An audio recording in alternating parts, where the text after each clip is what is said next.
Let's move back to the world of stocks. A tale of two trade wars. Yesterday, President Trump warmed his way back with the Mexicans, his southern neighbor, while President Trump says not yet to have any discussion with the Chinese. So, how's the market taking this story? Let's take a look at this conversation. Let's cross over to the Frankfurt Stock Exchange, where my colleague Paul Christian Breeze for DWTV is standing there for Channels Television to bring us up to speed.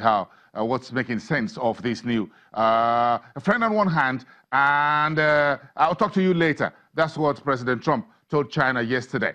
Paul, bring us up to speed on this. Yes, so for months it seemed the only thing the US president could do was smashing glass, turning friends into foes. Now, for the first time, the tide seems to turn and there is an actual improvement in relations with Mexico.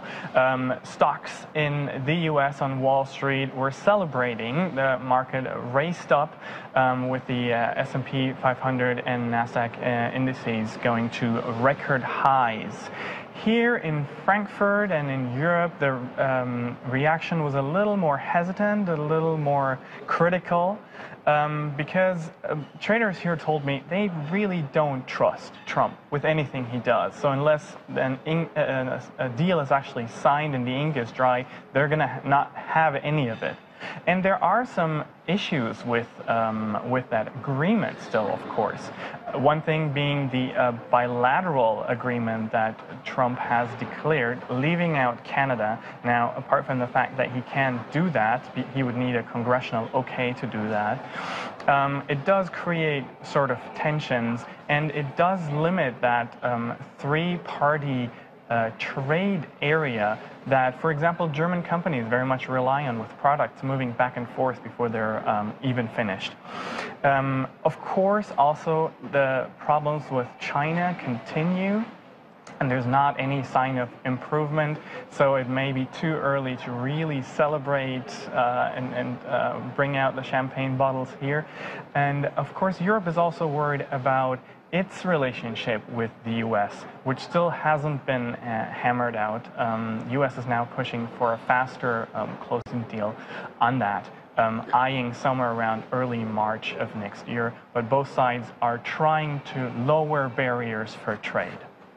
Paul, everyone is looking for new friends, trying to put some oil in the engine of old friends. And that's why Madam Merkel, the German Chancellor, will be touching down in West Africa on a three-nation tour later this week, just as the British Prime Minister, Theresa May, is also on the African soil as we speak in South Africa. So what is the key economic outlook for Germany, for Africa from here with the United States under Trump knocking the European relationship? Very old friend. Now Merkel is in Africa trying to have new friends and trying to ratchet up and warm up to the existing ones. Yes, both Angela Merkel and UK Prime Minister May are looking for new friends. The Prime Minister might need them even more because she's going to be pretty lonely starting next May when the UK exits the Euro bloc. She's already secured in South Africa today one trade agreement that she'll continue after Brexit. However, that did cost her an investment of £4 billion.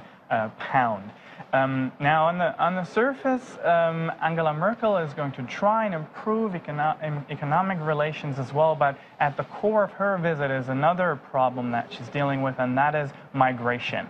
And you can see that in the choice of countries that she's picked. She's going to Ghana, Senegal, and Nigeria, where 14,000 people come from that are currently living in Germany, but won't be allowed to stay.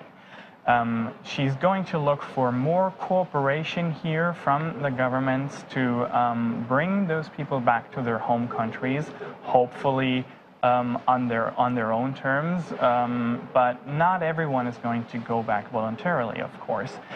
So economic considerations are again moving in here, because if Germany can bring more trade, more investment, and possibly development aid into African countries, that would mean youth who are looking for jobs, who are looking for training, don't actually have to leave the country, but would want to stay and wouldn't become migrants in the first place.